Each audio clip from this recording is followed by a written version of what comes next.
하나님 말씀 보겠습니다. 하나님 말씀은 신약 266페이지 고린도전서 4장 1절부터 5절까지입니다. 신약 고린도전서 4장 1절부터 5절까지 제가 봉독해 올리도록 하겠습니다. 사람이 마땅히 우리를 그리스도의 일꾼이요 하나님의 비밀을 맡은 자로 여길지어다. 그리고 맡은 자들에게 구할 것은 충성이니라. 너희에게나 다른 사람에게나 판단받는 것이 내게는 매우 작은 일이라. 나도 나를 판단하지 아니하노니 내가 자책할 아무것도 깨닫지 못하나 이로 말미암아 의롭다함을 얻지 못하노라. 다만 나를 심판하실 이는 주시니라. 그러므로 때가 이르기 전 곧 주께서 오시기까지 아무것도 판단하지 말라. 그가 어둠에 감추인 것들을 드러내고 마음의 뜻을 나타내시리니 그때 각 사람에게 하나님으로부터 칭찬이 있으리라. 아멘. 고마우신 아버지 하나님, 오늘 또 주일 전에 예배를 드리고자 이 자리에 모였습니다. 아버지, 저들에게 하나님의 사랑과 지혜를 주시고 또 예배가 시작이 오니 마치는 시간까지 주님과 동행하면서 주님 말씀을 깨닫는 시간 되게 하여 주시옵소서. 모든 말씀을 예수님 이름 받도록 기도드리옵나이다. 오늘 말씀은 고린도전서를 배경으로 해서 말씀을 전하고자 합니다. 말씀의 제목은 책임이 따르는 연말정산이라는 제목입니다. 이제 우리는 한 해 우리의 신앙생활을 점검하는 마지막 달을 맞이하게 됩니다. 그리고 언젠가는 또 우리도 우리 일생을 마감하는 마지막 순간을 맞이하게 될 것입니다. 인생을 결산할 때 중요한 것은 누구의 관점에서 내 인생을 평가하느냐 하는 것입니다. 오늘 본문 3절 하반절에 보시면 사도 바울은 이렇게 고백을 합니다. 나도 나를 판단하지 아니하노니 라는 이야기입니다. 오늘 본문에 대한 이해를 돕기에 배경을 설명해 드리면 오늘 본문은 고린도전서 1장 10절에서 시작된 고린도 교회의 분열에 대한 논의의 마지막 부분입니다. 당시 고린도 교회는 지도자의 문제로 인해서 분열이 발생해서 복잡한 상황이었던 것입니다. 성도들마다 나는 그리스도파요, 또 바울파요, 아볼로파요, 또 게바파요 라고 하면서 파당을 형성했던 것입니다. 문제는 자신이 따르는 지도자를 중심해서 신앙생활을 잘하면 될 것인데도 불구하고 성도들마다 자신이 따르는 지도자는 바른 지도자고 다른 다른 사람들은 바르지 않다고 하면서 자신들 관점에서 판단하고 비판하는 것이었던 것입니다. 그래서 바울은 이 문제를 매듭지으면서 가장 중요한 결론을 내리는 것이 오늘 본문 말씀입니다. 1절에는 복음의 사역자가 누구든지 그리스도의 일꾼이요 하나님의 비밀을 맡은 자다 했던 것입니다. 누구든가 여기서는 베드로라든가 바울이든가 아볼로든가 이런 사람들이 다른 지도자가 있었겠죠. 그러니까 그런 사역자가 다 그리스도 일꾼이요 하나님의 비밀을 맡은 자다라는 것이고 3절과 4절은 주의 종에 대한 일체 세상적 인간적인 비판은 배제해야 한다.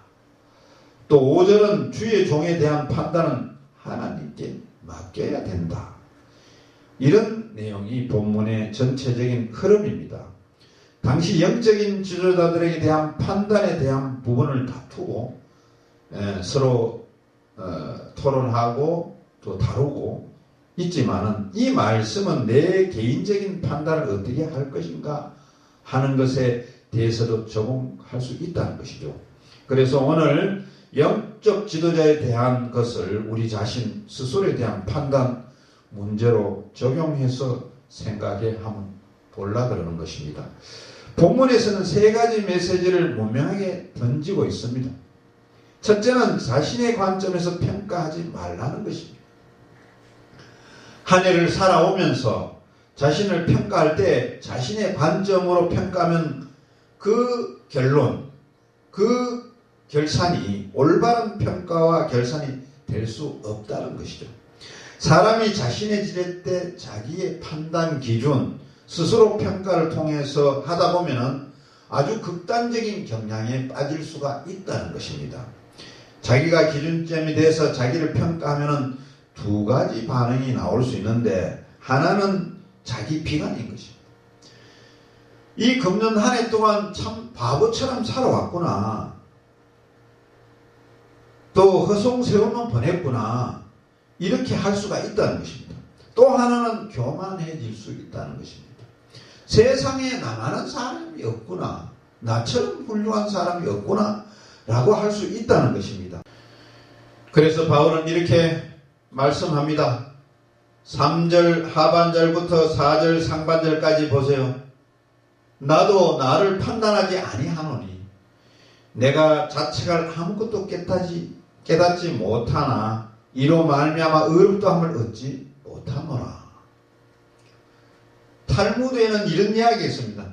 한 사람이 훌륭한 랍비에게 지혜를 가르쳐 달라고 했습니다. 랍비는 먼저 그를 시험해 보았습니다. 두 사람이 꿀떡 청소를 했는데 한 사람 얼굴이 시커멓게 다른 한 사람은 깨끗했습니다. 그러면 둘 중 누가 먼저 얼굴을 씻으러 가겠느냐 하는 것이 문제였습니다. 제자는 당연히 더러운 사람이 스스로 갈 것이다 대답했습니다. 그러자 랍비는 그러니까 당신을 지도해 줄 수 없다고 하는 것입니다.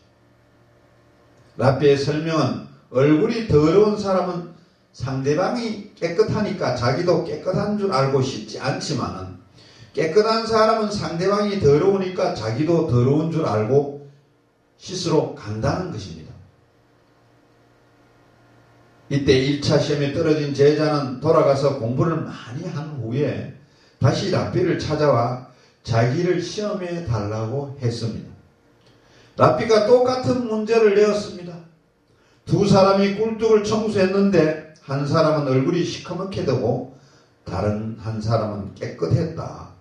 그러면 둘 중 누가 먼저 얼굴을 씻으러 가겠느냐? 제자는 자신 있게 대답했습니다.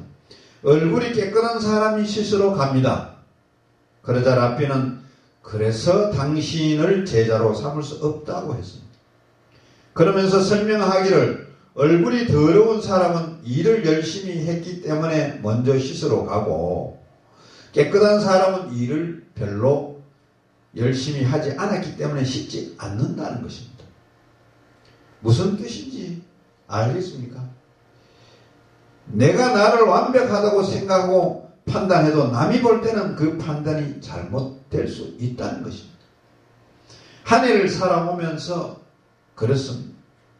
내 스스로 지난 한 해를 잘못 살았다고 후회하고 자학하면서 비판에 빠진다고 할지라도 그 판단이 옳지 않을 수 있다는 것입니다.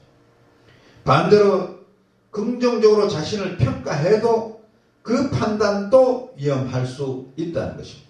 사도 바울은 자신의 관점에서 본 내 인생의 평가와 결산과 정사는 바람직하지 못하다고 말합니다. 둘째, 바울은 자신의 관점보다 타인 관점에서 본 평가와 결산도 바람직하지 못하다고 했습니다.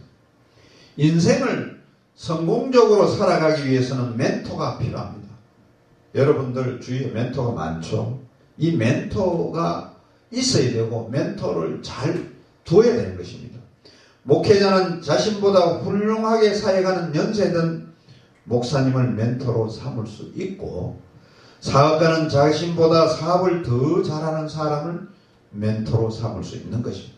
또 학생들은 자기보다 공부 잘하는 학생이나 또 선생님을 멘토로 삼을 수 있다는 것입니다. 그러면 그 멘토가 멘티의 성향, 기질, 은사 등을 파악해서 잘 지도해 줄 수 있습니다. 그래서 훌륭한 멘토를 두는 것이 중요합니다. 여러분들 멘토를 많이 두십시오. 그러나 반드시 알아야 할 것은 그 멘토의 충고를 100% 완전한 거로 받아들이면 안 된다는 것입니다. 그것을 참고로 해서 자신의 인생은 자신이 온전하게 살아가야 되는 것이지 그 멘토의 판단을 최종적 판단으로 받아들이면 안 된다는 것입니다. 어디까지나 충고와 참고로 하라는 것입니다. 그리고 우리가 누구를 판단할 때에는 참으로 조심하고 조심해야 합니다.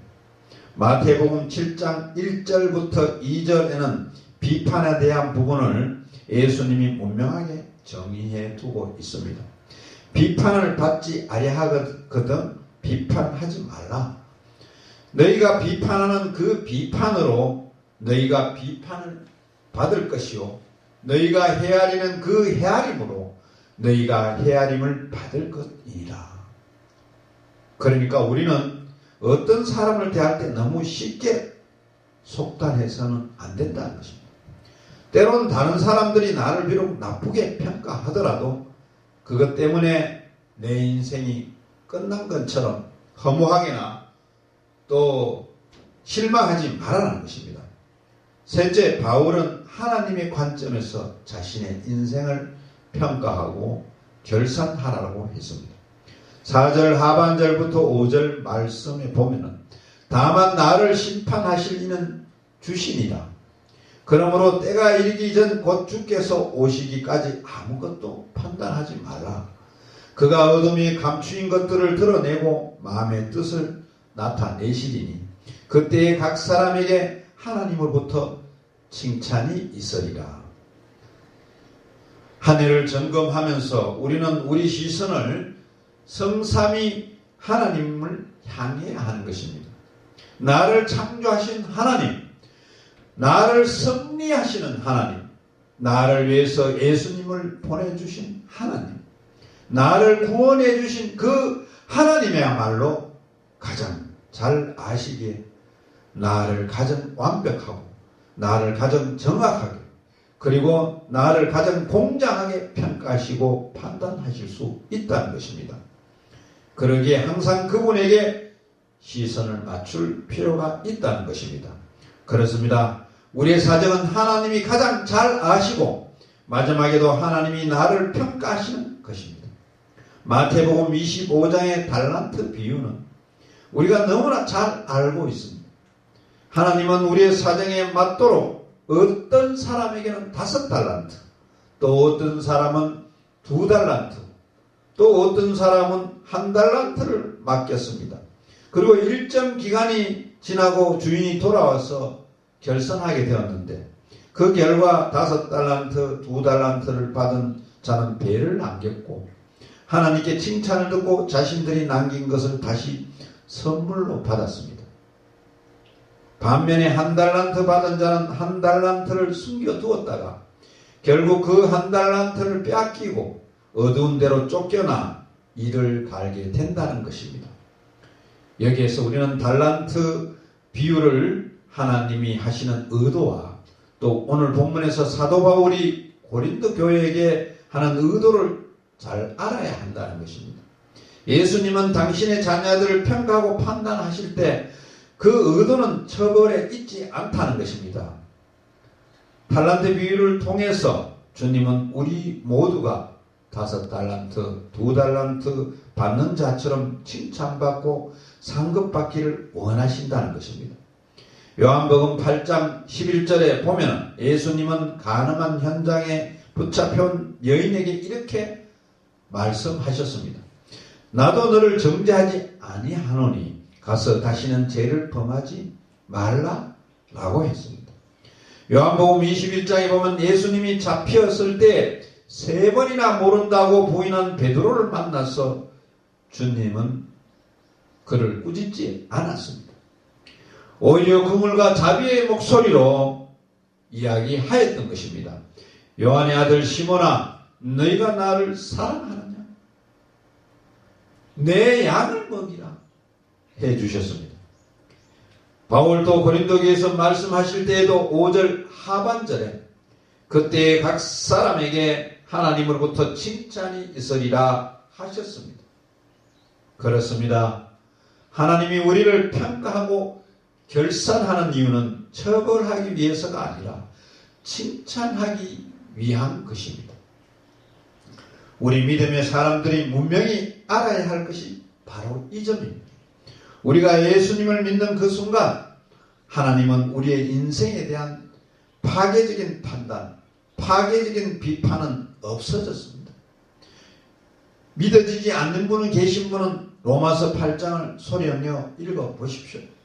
로마서 8장 1절과 2절에 보면은 그러므로 이제 그리스도 예수 안에 있는 자에게는 결코 정죄함이 없나니 이는 그리스도 예수 안에 있는 생명의 성령의 법이 죄와 사망의 법에서 너를 해방하였음이라 했습니다. 이제 연말을 한 달 남겨두고 있습니다. 대부분의 성도들은 나름 부담을 가지고 있을 것입니다. 금년을 돌아보니 부족한 것이 너무 많은데 이뤄놓은 것이 별로 없는데 어떡하나, 또 충성하지 못했는데 어떡하나 하면서 자신도 모르게 자신을 자학하면서 채찍할 수가 있다는 것입니다. 반대로 또 일부 성도들은 자신도 모르게 남을 판단하면서 나는 열심히 했다, 나는 열심히 했는데 다른 직분자들은 너무 게을러 라고 정죄할 수도 있는 것입니다. 만약 그런 마음을 가졌다면 두 마음 다 버리시기를 바랍니다. 금년을 지나오는 동안 우리 모두는 힘든 삶을 살아왔던 것입니다. 한숨 쉴 때도 많았고 좌절할 때도 많았던 것입니다. 눈물을 흘릴 때도 있었던 것입니다. 그럼에도 불구하고 이제 마지막 달이 곧 임박하고 있다는 것입니다. 우리가 이런 시점에 서 있는 것입니다. 주님은 이런 힘든 여정을 살아온 우리에게 채찍을 드시지 않으실 것입니다. 오히려 한 해 동안 수고했지, 한 해 동안 힘들었지 위로하면서 다시 한번 최선을 다해보라고 격려하실 것입니다. 여러분, 사랑하는 여러분, 주님은 이런 분이십니다. 금년 한 해 하나님은 우리 교회에도, 우리 가정에도, 또 우리들에게도 놀라운 복을 주셨습니다. 이제 책임 있는 연말 정산을 하나님 앞에 하여야 할 시간이 온 것입니다. 그리고 감사하고 감사하는 마지막 달을 서로 격려하고 칭찬할 수 있기를 바랍니다. 그리고 다가오는 2019년을 준비하는 12월은 주님 뜻대로 더 열심히 살아가는, 또 더 열심히 마무리하는 그런 한 달이 되시기를 우리 모두가 힘을 합치고 우리 모두가 힘을 가지고 임하시기를 바랍니다. 기도드리겠습니다.